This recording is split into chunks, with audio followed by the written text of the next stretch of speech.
We began last time to discuss the story of Joseph and his brothers.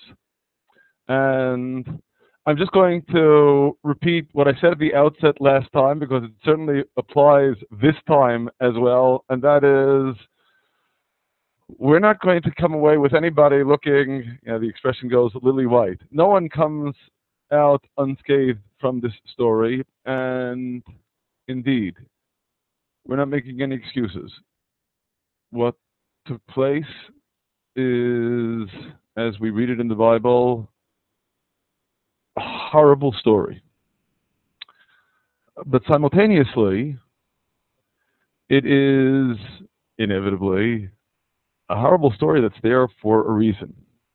As we've already had occasion to note on many occasions, going back to Genesis chapter 1, the word Torah, which is often mistranslated as law, means teaching. And what it is, after all, manifestly teaching us is how to live, how we are to approach life generally. Now, of course, to some extent, that does, after all, include the laws. But the laws are only part of the picture. Inevitably, teaching means teaching us everything about how we are to conduct our affairs in life, and that means learning the lessons of what the Torah conveys to us, both positively and negatively. In Genesis in particular, we hardly have any laws at all, but we learn an awful lot about how to live, both positively and not so positively. And certainly from this story, we're not going to come away with any positive conclusions so far as what we should be doing to our brothers. But if we are going to learn the lessons that we need to learn from this story, we can't merely write it off as, okay, a bunch of criminals, finished, end of discussion. We already noted the names of the sons of Jacob are inscribed on the vestments of the high priest as an atonement. They were great men who committed a great crime. And in order to understand what they did, we need to delve more deeply into this story. So, of course, last time we delved deeply into this story, in particular, in attempting to understand what the motivation of Joseph's brothers was. And we noted, going back in human history to Adam and Eve and their children, Joseph's brothers discerned in what Joseph was doing a dire threat, not just to themselves, but to the entire spiritual mission of Abraham, Isaac, and Jacob. Both because it appeared that he was trying to maneuver them out of the picture merely for his own aggrandizement. And furthermore, we also discussed the issue of kingship, ruling over. Certainly a very sensitive point when we considered the precedents for kings earlier on in human history. They weren't pretty. And as a result, Joseph's brothers really were convinced that he represented a threat, not just a physical threat that might be bad enough, but a spiritual threat as well. I'd like to return to considering the brothers a little bit later on this evening, in particular when we get to the climax of their role in the story when they try to do him in. But first, we have another side to consider, and that, of course, inevitably is Joseph. He doesn't come out looking very good in this story either. That is, in particular, of course, when we consider what the Torah tells us in chapter 37, verse 2, Joseph brought evil report of them, of his brothers, to his father. A snitch, a slanderer. We should note that the Hebrew dibatam, which of course is the construct form, their diba. Diba refers generally to slanderous words. And of course, manifestly, that too is a sin. But there is an additional nuance that I think we need to consider in evaluating Joseph's conduct here. Generally speaking, when we speak of slander, certainly the definition of slander in English, we mean saying something that is false and derogatory. In Torah tradition, the equivalent construct, what we might translate as slander, is prohibited if it is derogatory and not otherwise necessary, even if it's true. Saying something true, but that represents a gratuitous jab. Saying something derogatory just to sling mud, even if it's true, is prohibited. That's not the way we should be conducting ourselves toward one another. That manifestly is not fulfilling the Torah's mandate in Leviticus chapter 19, to love your fellow as yourself. I can't imagine anyone who would like that kind of mud to be slung at him. And that leads me to another one of those subtle observations that probably doesn't carry over into any translation at all, but becomes very noticeable when one considers the Hebrew. Now, diba, this word that is rendered in our translation as evil report, and perhaps is better rendered as slander, is altogether not a very common word in the Bible. And in particular, its employment with the verb that describes someone using it, someone saying such words of slander, is extremely rare indeed. I was only able to find use of the term with an associated verb in two other contexts in the Bible. One of them is the story of the spies. That is the story of the spies in Numbers chapter 13 and 14. The spies whom Moses sent to check out the land of Israel, and likewise brought back evil report. They slandered the Holy Land, the land chosen by God. In Numbers chapter 13, I'm not going to belabor the point by citing the verses because it would take too much time, but I'll merely point out we're speaking of chapter 13, verse 32, chapter 13, verse 37, and chapter 14, verse 36. In all those instances, we encounter this word diba.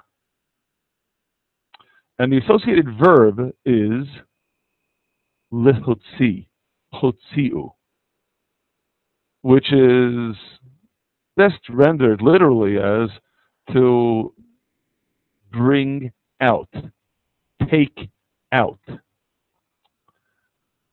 Whereas in this instance,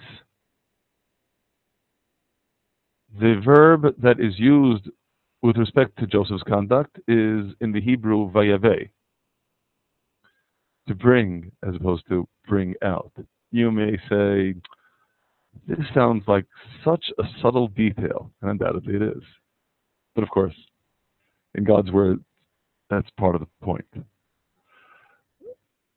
I should note, there is one other instance in which diba appears in the Bible, in Proverbs chapter 10, verse 18, and there again, the verb is the other one. Lehotzi, to bring out. Some of the commentators propose that there is a subtle and crucial distinction between when one uses the verb lehavi and lehotzi. That lehotzi applies to words of slander that are disparaging and false.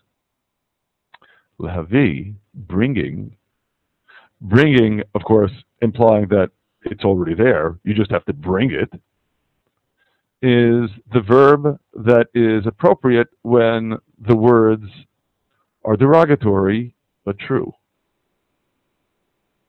So to that extent, when we generally speak about diba, it's not just an evil report, it's a false report. Here, it's evil, it's disparaging, but it was true. Why am I quibbling about this point? Because I think it is a crucial point for us to appreciate in our understanding of, evaluation of Joseph's conduct. That is, as we already noted last time, when Joseph dreamed a dream and he told it to his brothers, where generally speaking, pretty much the accepted premise is you only talk about your dreams to someone who is a dear, close friend. Joseph actually thought that his brothers were his best friends. So why then was he conveying such negative reports about them? I don't think it's so difficult for us to appreciate wherein lies the motivation. I'll speak personally. It certainly isn't hard for me to evaluate what the motivation could be, because much as it may be difficult for you to imagine me as a young, impetuous person, once I was a lot younger, and I was a lot more impetuous. And seeing someone doing something that wasn't right veritably impelled me to do my best to correct him. If we regard our existence in this world as an opportunity and a responsibility given us by God to fix up the world, to perfect the world, then if you see something that needs fixing up, that needs correcting, then you should speak up and do something about it, shouldn't you? If you're young enough to see everything in black and white, then the answer to that question is probably yes. And of course, inevitably, we can't help but note here that Joseph is, after all, only 17 years old. As we grow older, we appreciate that sometimes by attempting to correct a wrong, we may in fact be causing much greater damage than living with the wrong. Hurt feelings, embarrassing, humiliating, causing enmity and strife. There are a lot of considerations that inevitably enter into the picture. But when we consider what motivates Joseph here, I think we would do well to consider some of the lessons that we learn elsewhere in the Torah. Because, on the one hand, Joseph, in a way, personifies the attempt to actualize those lessons, but perhaps actualizing them in the wrong way. Consider in Leviticus chapter 19. On the one hand, verse 16 explicitly warns us against being talebearers, going around talking about people, in particular, talking about people in a manner that will lead to bad feelings. But simultaneously, note that the second half of the verse speaks of not standing idly by the blood of your fellow. In other words, if you see a crime being committed, if you see something wrong happening, don't be a passive spectator. Don't stand by. Do something. I think I've mentioned this line previously, and it's one that I think should be indelibly etched in all of our memories. Edmund Burke, the great British historian writing about the French Revolution. All that is necessary for evil to triumph is for good men to do nothing. So, while Joseph came considerably before Burke, he undoubtedly felt that with every fiber of his being. So seeing his brothers doing what he deemed wrong meant that even though he didn't want to go around as a talebearer, he still dared not stand idly by the blood of his fellow. He had to speak up. And while undoubtedly, on the most basic plane, that means speak up to them, tell them off, rebuke them, and indeed, consider the next verse, a prohibition on hating your brother in your heart. Meaning, not that you should pretend to like someone when you don't, but on the contrary, if there is hatred, if you regard something that he has done as unseemly, tell him about it. You shall surely rebuke your neighbor. So, Joseph sees his responsibility as rebuking his neighbors, his brothers. Moreover, when you rebuke someone, if you do it properly, far from a reason for enmity and strife, it should be a sign of earnest love and respect. Because you deem that person one worthy of hearing words of rebuke. Not everyone is. In Proverbs chapter 9, if you correct a scorner, all you get for it is shame. A scorner is someone who just doesn't take anything seriously. Why bother rebuking him? He won't take anything seriously anyway. So, reprove not a scorner, lest he hate you. He's not going to change. Rather, reprove a wise man, and he will love you. Because if he's wise, he understands. Everyone has room for improvement. Indeed. Give to a wise man, and he will be yet wiser. Teach a righteous man, and he will increase in learning. And so, then, when one considers the operative conclusion how we should be behaving ourselves in Proverbs chapter 11. The translation here reads, with his mouth, the impious man destroys his neighbor. The Hebrew that's rendered here as an impious man, chanef, is more rigorously rendered, I believe, as flatterer. When you flatter someone, you're destroying him. Because you make him think that everything is fine, but everything isn't fine. Through knowledge, including words of rebuke, the righteous are delivered. And therefore, Proverbs chapter 27, better is open rebuke than love that is hidden. Faithful are the wounds of a friend. When a friend needs to wound you to make you better, those wounds are a sign of faithfulness, of loyal friendship.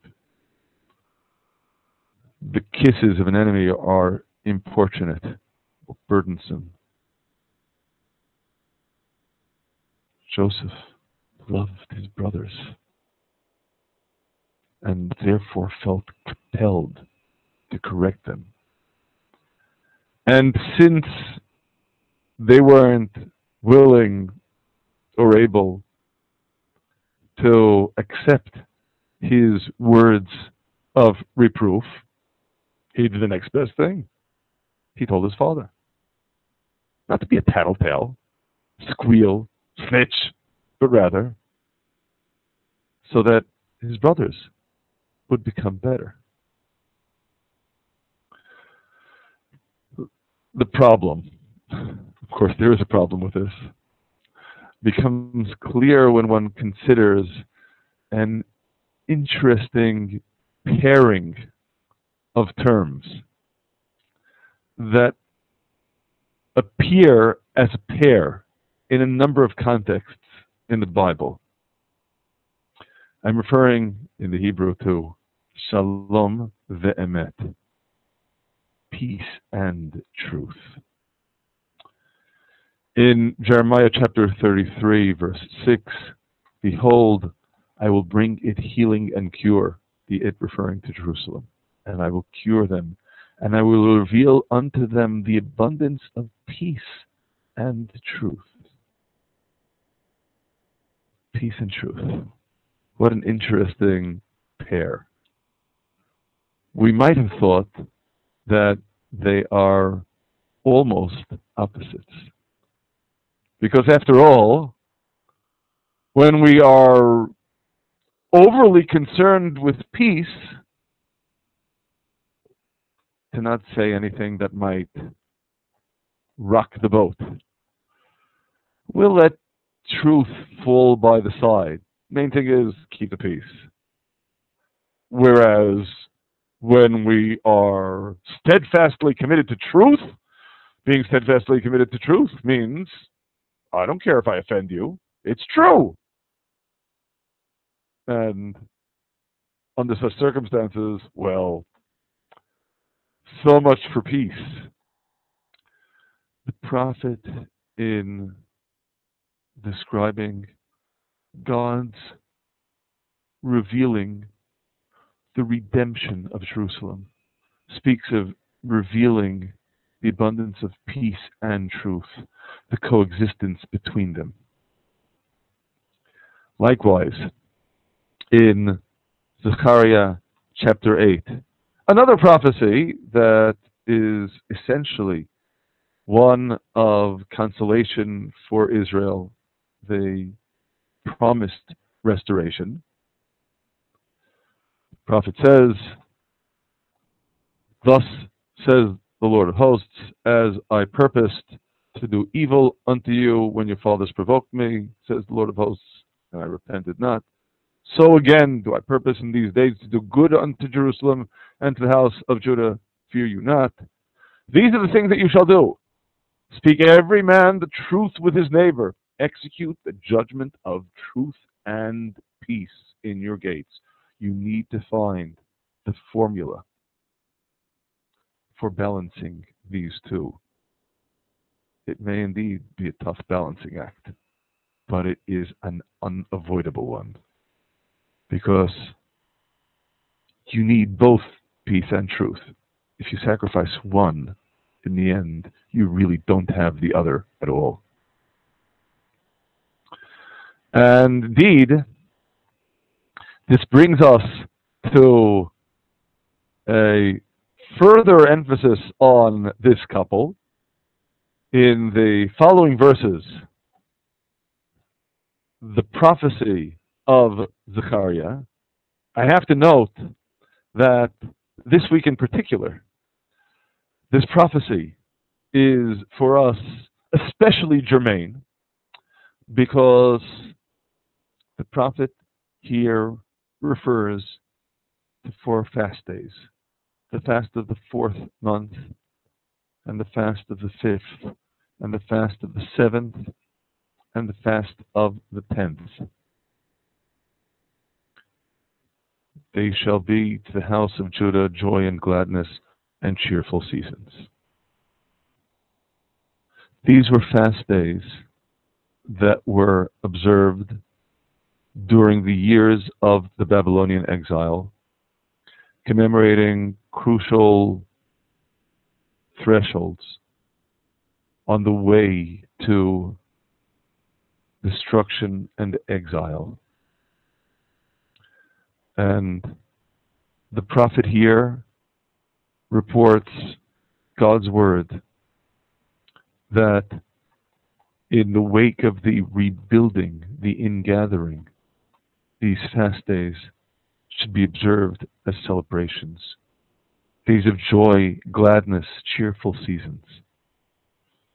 Unfortunately, the reason that this prophecy is so timely for us this week is after the Second Temple was destroyed and Israel was again exiled from its land. These 4 fast days, of course, ceased to be days of celebration and became again days of fasting. The 10th month, of course, reckoning from the month of Passover, the month of liberation, is the month that we presently are reckoning. And the fast of the 10th is the 10th day of the 10th month, when the Babylonians laid siege to Jerusalem, the siege that ultimately destroyed the city. The 10th day of the 10th month is observed by Jews as a fast day to this day, and it is this Thursday. But again, this was merely a parenthetical observation of timeliness. The end of the verse, the English rendered it, the conjunction is therefore. I think but may be simpler and more appropriate. Love, truth, and peace. Again, can't be one or the other, it's got to be both. To recognize, again, that you don't get true peace if you've cast truth by the wayside, nor do you really attain truth if it is a truth of relentless strife. And my final scriptural selection in emphasizing this point from Psalm 85. The verse speaks of 4 attributes: mercy or kindness, and truth, righteousness, and peace. Mercy and truth are met together. Righteousness and peace have kissed each other. And again, of course, we see here the truth and the peace. But you know what's significant here is in the next verse we read, truth springs out of the earth, sprouts from the earth. And I suspect this verse in particular is key. Because, while again I reiterate,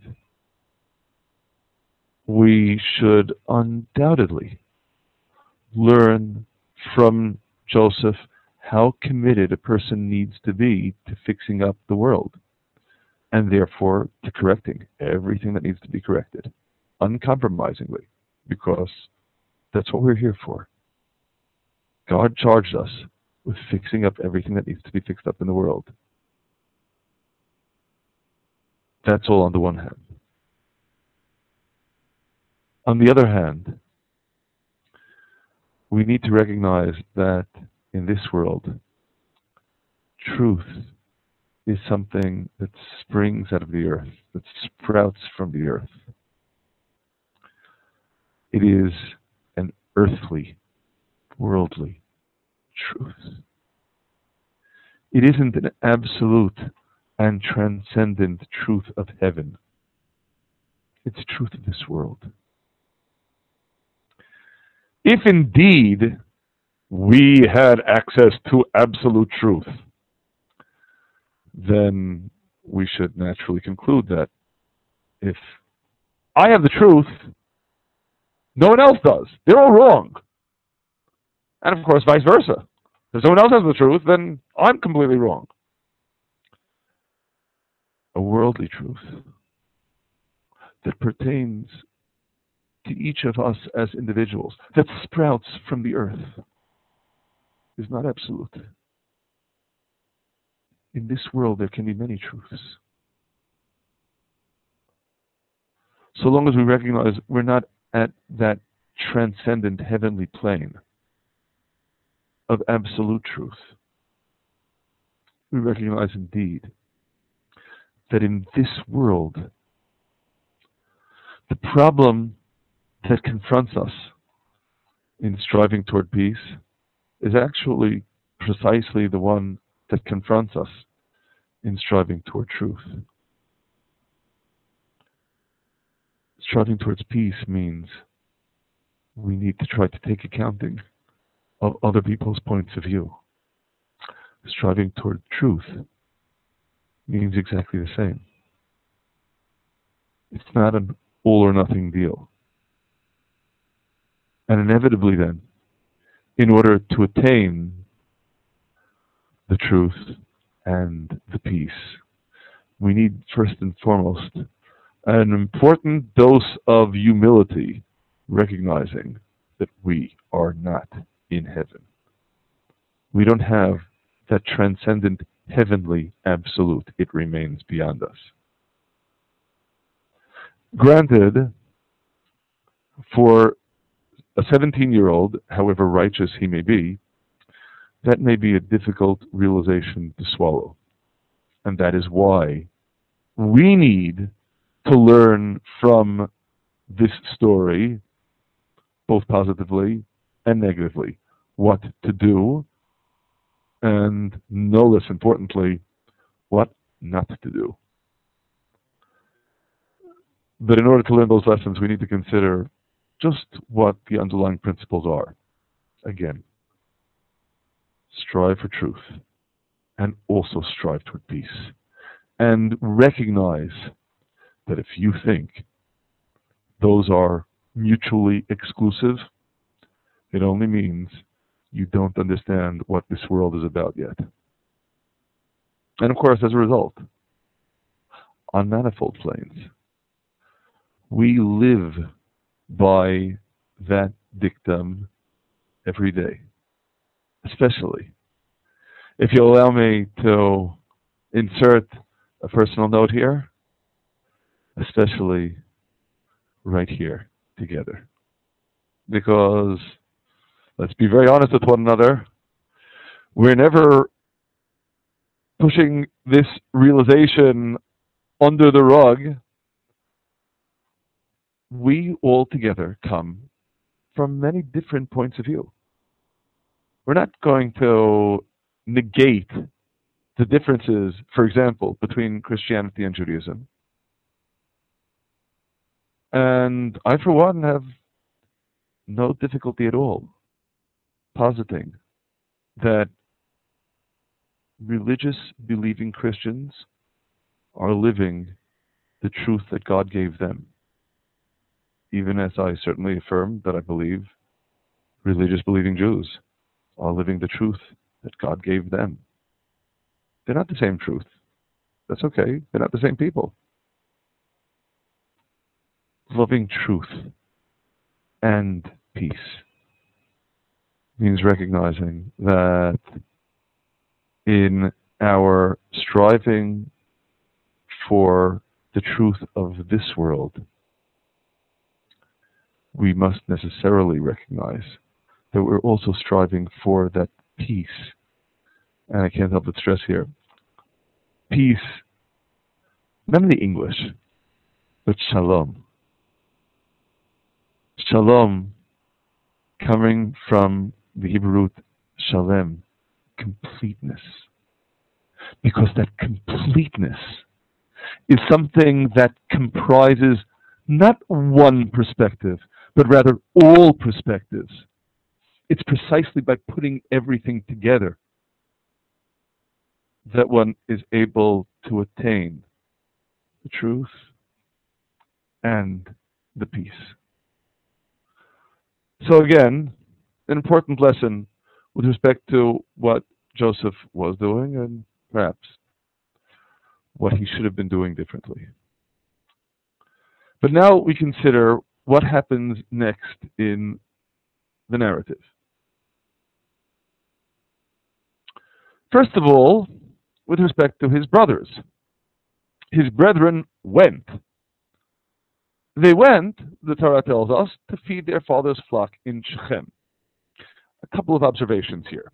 First of all, as you may well be aware, the Bible has an extraordinarily detailed and complex system of punctuation. If you've ever heard the Torah, the prophets, the holy writings read aloud in the synagogue, you know it's a song. The verses are sung. They are sung based upon these complex and detailed rules of punctuation that accord to every single word in the Bible a ranking in terms of whether it is a linking word to what follows it, or a pause, or a full stop, or something in the middle. The reason I'm stressing this is because in this verse in the Hebrew, it is, after all, the original, the major stop in the verse is Vayilchu Echav, and his brethren went. Stop. To feed their father's flock in Shechem. Isn't that a weird place to stop? It almost seems to convey, maybe not just almost, maybe it does convey, that while they did go to feed the father's flock in Shechem, that was a secondary agenda. The primary agenda was very simply, they went. They went. We can well understand why. Because, returning to the earlier part of the story, as we saw it on the first page over here, while from Joseph's perspective, he told his dream to his brothers because he thought that they were best friends. And he perhaps even thought that binding sheaves in the field together meant that they were able to work cooperatively. So far as his brothers were concerned, they hated him yet the more for his dreams and for his words. And they couldn't take him anymore. And as a result, they go off to Shechem to feed the flock. But you know, Shechem is quite a distance from Hebron, where Jacob was, because they needed to put some distance between themselves and Joseph to figure out what to do. We might also consider the interesting choice of location. going to Shechem. We know about Shechem. Shechem was the place where their sister Dinah was ravished.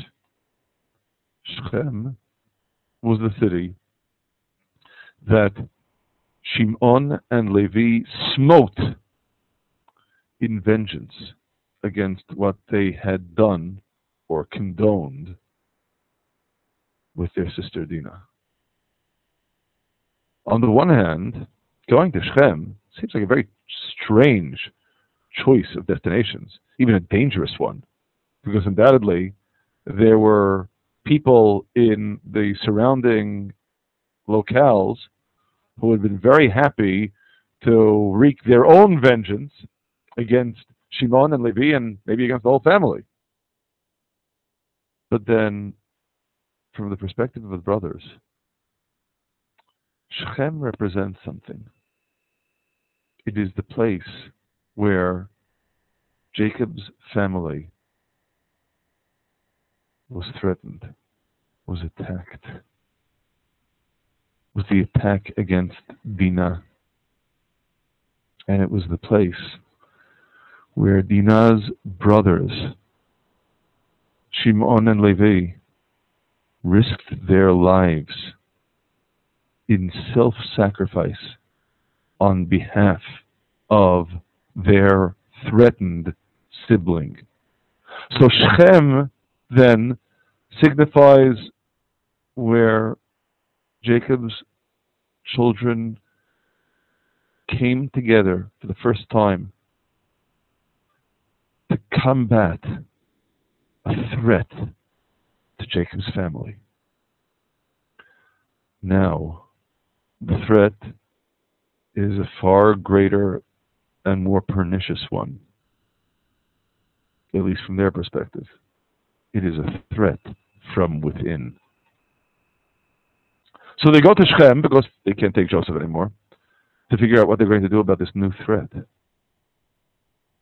But again, Joseph, from his perspective, thinks that he's just been acting out of sheer love for his brothers.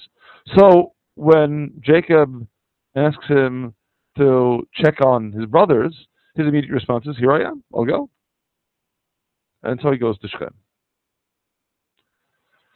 And of course, the brothers are no longer in Shechem. And here we consider an interesting nuance of the narrative. This is a nuance that I think we should consider on more than one plane.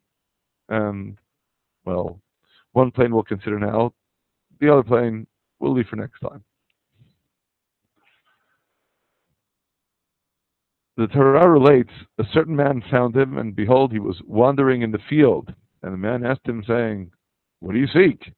And he said, "I seek my brethren. Tell me, please, where are they feeding the flock?" And the man said, "They are departed hence.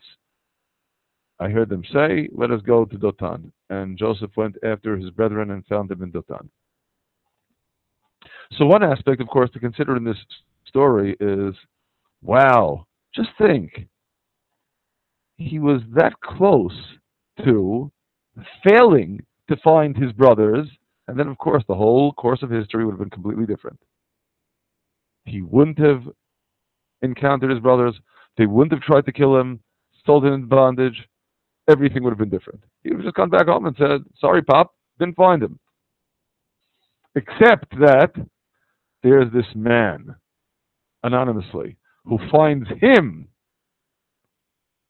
We indeed have a tradition that this man, perhaps unbeknown to himself, was a divine messenger to ensure that Joseph would indeed find his brothers. Because, of course, after all, we recognize in retrospect that Joseph finding his brothers is the crucial means for fulfilling an old prophecy that God gave to Abraham.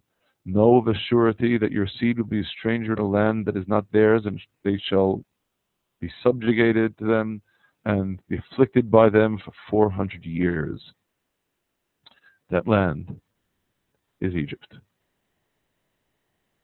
Of course, we couldn't have told that at the outset, but we know in retrospect that prophecy was fulfilled because of Jacob and his family descending to Egypt, because Joseph was in Egypt. So Joseph ending up in Egypt is the means through which this prophecy is fulfilled. It is indeed something that is guided by God. But of course, simultaneously, it's guided by God, but it's achieved through human action for better and for worse. With respect to Joseph, and this is the aspect that's especially relevant this evening, it's human action with extraordinary dedication to finding his brothers. I seek my brethren. He's wandering in a field. He's looking for his brothers. And mind you, we already know that the distance from Hebron to Shechem is quite significant. The distance from Shechem to Dotan isn't so short either. I have to admit I have a bit of personal experience with Dotan because in the Israel Defense Forces, my basic training was right next to Dotan. It's not so close to Shechem, but Joseph is dedicated. And he goes after his brothers in his naive, misguided love of his brothers to Dotan. And what happens next is, of course, crucial in our understanding of the story. The Torah relates they saw him afar off, and before he came near to them, switching to the Hebrew, Vayitnaklu oto lahamito, which our translation renders as they conspired against him to slay him, or they plotted against him to slay him. But again, we need to consider what exactly the Hebrew is stating here. Now, the Hebrew verb that is translated as they conspired or they plotted is vayitnaklu. Not a very common verb in Scripture. In fact, in its various conjugations, I found a total of exactly 2 other places in the whole Bible where the verb appears, and it's instructive for us to consider them. First place is in Numbers chapter 25.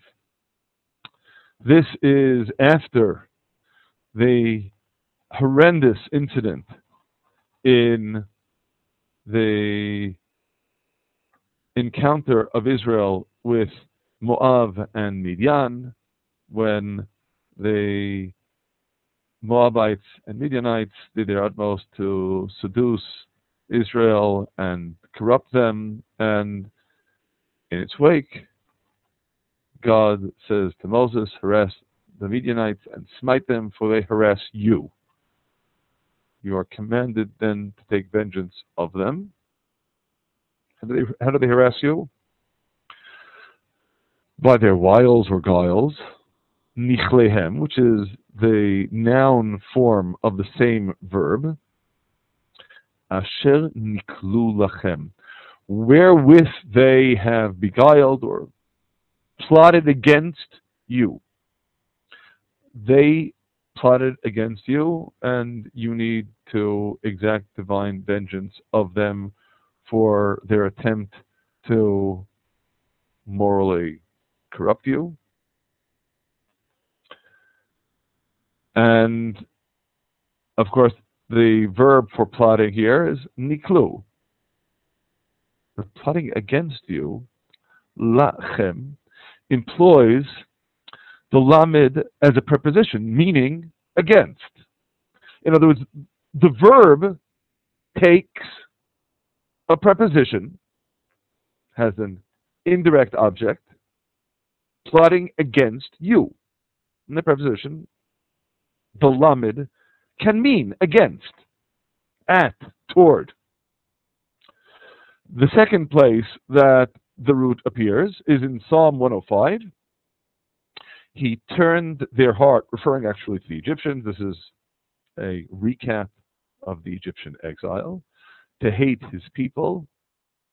The translation here says to deal craftily with them. I'm going to, again, propose rendering it as plotting against them, against his servants.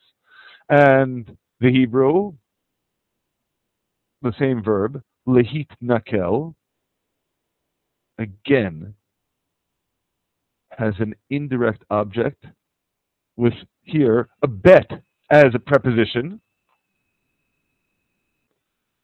The bet, again, in context, meaning against. Plotting against.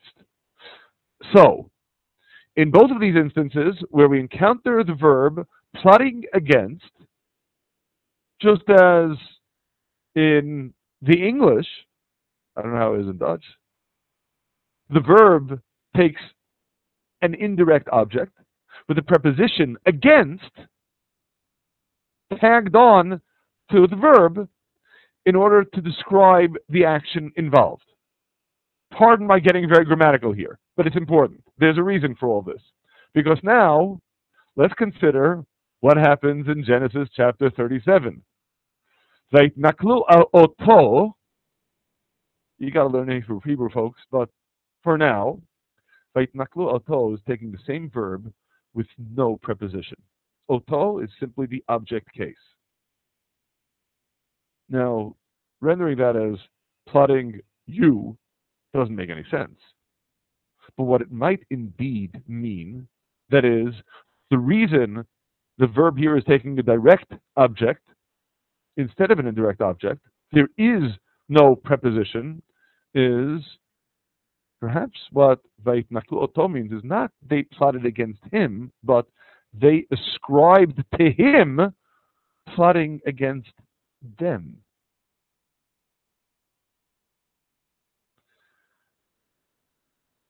Often, not always, but often, the way we evaluate the actions of others toward us is simply a reflection of the attitude that we have toward them. Which is why we are, of course, far more amenable to explaining away seemingly offensive conduct by our friends than explaining away such conduct when the perpetrator is someone who we consider to be our enemy. So, Joseph may have been motivated by true, if misguided, love. His brothers, who have come to hate him, see everything that he's doing as an expression of hatred toward them. And as a result, they ascribe to him plotting against them. And the final word here, lehamito, to slay him, would then either mean they ascribe to him plotting against them to slay each of them, or very simply, because they've already concluded that he's plotting against them, they conspire now in return to slay him. Let us slay him, cast him into one of the pits. We'll say, an evil beast has devoured him. Do him in. Get rid of him. Now, I'm sure I don't have to spell out at any greater length, once again, that what in fact the brothers perpetrated here was a grievous sin against Joseph and against God. But remember, teaching. If we want to learn from the story, we need to delve more deeply into understanding what it was that they were thinking. What did they have in mind? And in that vein, inevitably we need to consider how the Torah relates to preemptive action in order to avoid a worse outcome. Remember, we've already concluded that Joseph's brothers regarded him not merely as a physical threat to them, but as a spiritual threat that jeopardized the entire mission of Abraham, Isaac, and Jacob. And they conclude that a preemptive action is necessary in order to save everything that is threatened by Joseph. How do we relate to preemptive action? I'd like to share with you from the Torah 3 passages that give us something of an answer to this question. Example number 1 comes from Exodus chapter 22. If a thief is found breaking in and is smitten so that he dies, there shall be no blood guiltiness for him. Let's explain what that means. A thief is breaking into someone's home. The homeowner discovers the thief. If he kills him, we deem that killing to be an act of self-defense, and the homeowner is blameless. Why? The thief didn't put a gun to his head. That may be so. However, the Torah presumes that if someone is breaking into someone else's house, he's not breaking into that other person's house in order to surrender peacefully if he is found. If he's breaking in, his top priority is getting away unscathed. And therefore, if he is discovered, he will make sure that he gets away unscathed, even if it means killing whoever it is who found him. And therefore, we consider as a matter of course, unless there is ample evidence to the contrary, that this thief is threatening the life of the homeowner, even if he hasn't done it yet. And therefore, the homeowner killing him is considered an act of self-defense. That's my first example. Number 2, Deuteronomy chapter 22.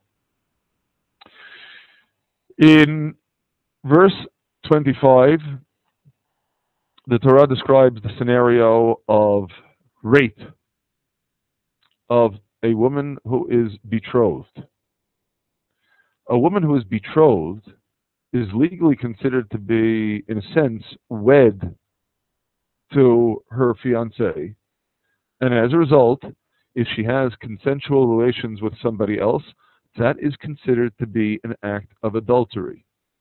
But if a man finds this damsel that is betrothed, this betrothed woman, in the field, and he takes hold of her and rapes her, then the man alone is guilty of the crime, and she is completely blameless. Why is she blameless? This should be obvious to us, and the Torah spells it out, so there won't be any confusion on the subject. She hasn't done anything wrong, because since she was found in the field, not in the city, what was he supposed to do? If it were in the city, she could have screamed, and we presume that someone would have come to the rescue. But in the field, she undoubtedly cried, but there was no one to save her. The implication is, if there would have been someone to save her, it would have been that person's obligation to take whatever measures would be necessary to save that girl, including killing the would-be rapist. He hasn't done anything yet. He's just trying to rape her. Doesn't matter. Preemptive action. You are duty-bound to prevent the crime, even if it means sacrificing the life of the assailant in order to save the intended victim. This doesn't only apply with rape, because in the previous verse, indeed, the Torah provides us with an analogy that is illuminating. For as when a man rises against his neighbor and slays him, even so is this matter. There also, you have someone pursuing another, attempting to slay him. You do everything in your power to save the intended murder victim, including killing the intended murderer. You don't wait for the crime to be committed. Your job, fixing up the world, is to prevent the crime from being committed. And therefore you take preemptive action. That's example number 2. The third final example. This is a difficult passage, Deuteronomy chapter 21. I have to emphasize at the outset that in our tradition, the law contained in these verses was never executed and will never be executed. And if you ask a law that was never executed and will never be executed, why is it written there? I'll remind you of what I mentioned at the outset this evening about the meaning of the word Torah.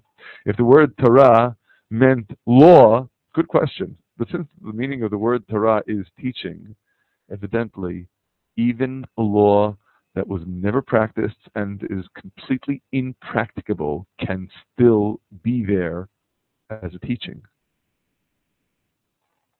The situation described is a stubborn and rebellious son who doesn't hearken to the voice of his father or of his mother. And they take the son to the elders of the city. They say to the elders, our son is stubborn and rebellious. He doesn't hearken to our voice. He is a glutton and a drunkard. And then they stone him until he dies. Not too difficult to understand why this never was and will never be. But it does teach us a lesson. The lesson being, you might say, what did he do? Just because he was some gluttonous, drunken, stubborn youngster? Obviously, we're not talking about a child. A child, after all, is not legally culpable. So he was a gluttonous, drunken, stubborn teenager.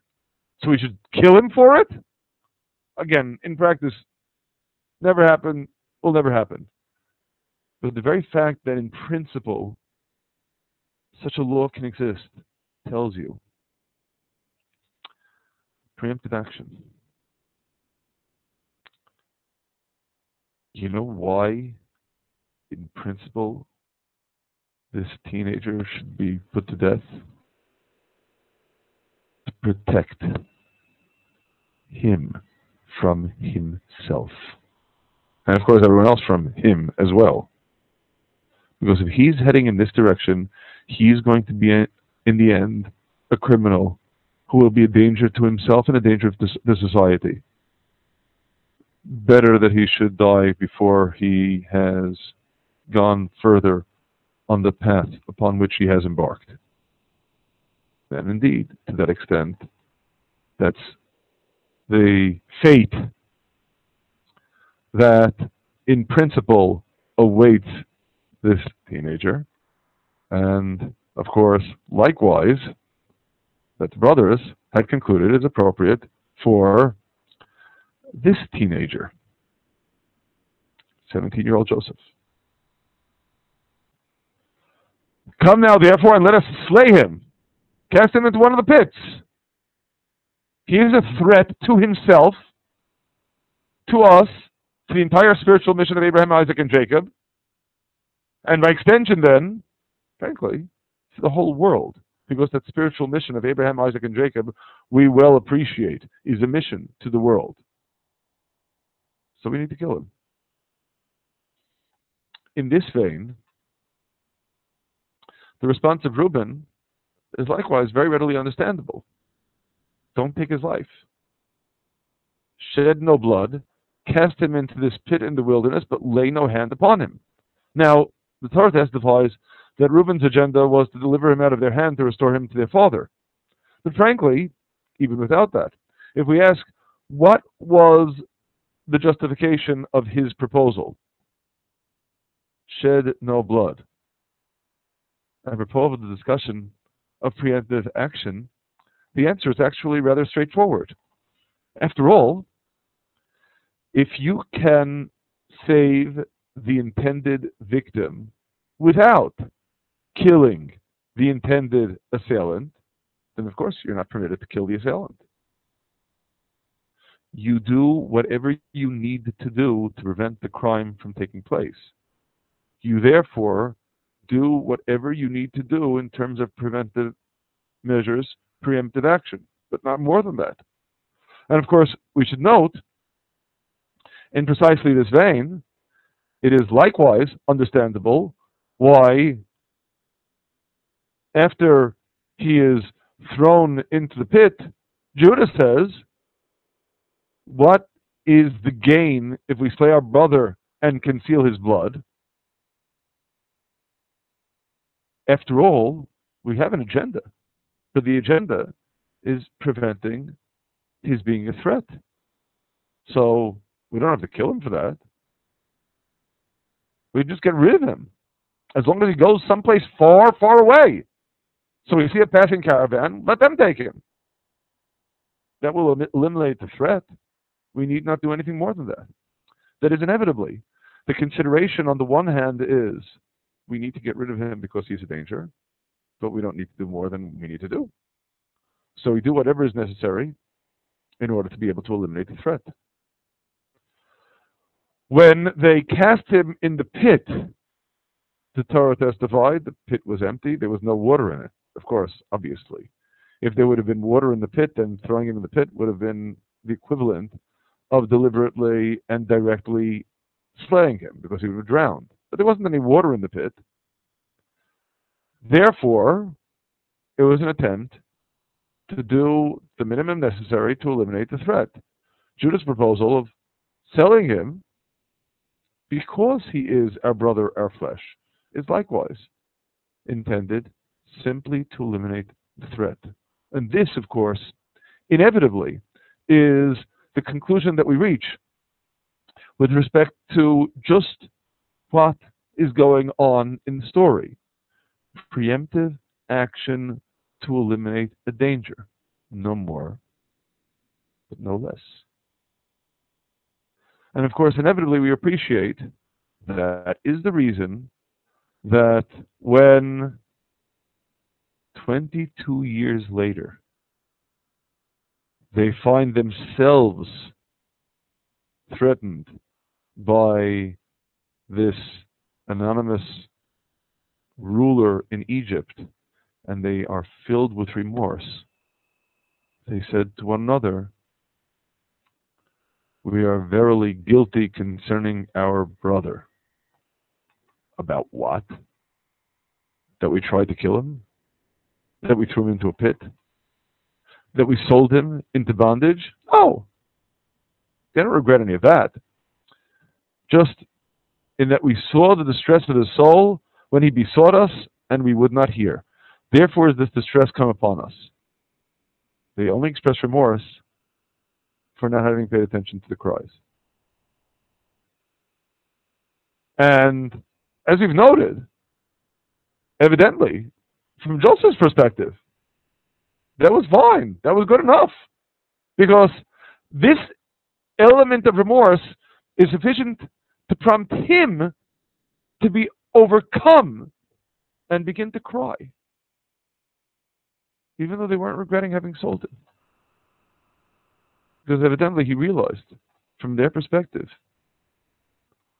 they had an agenda. From their perspective, what they were doing was right, even though it was a terrible crime.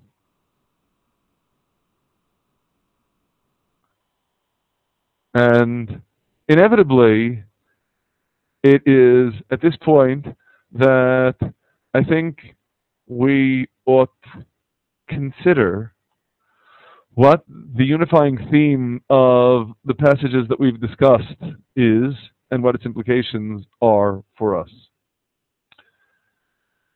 The brothers thought they understood. They thought they saw, but they didn't see. Because we, after all, only have our own point of view. And as a result, we see part of the picture. We don't see the whole picture.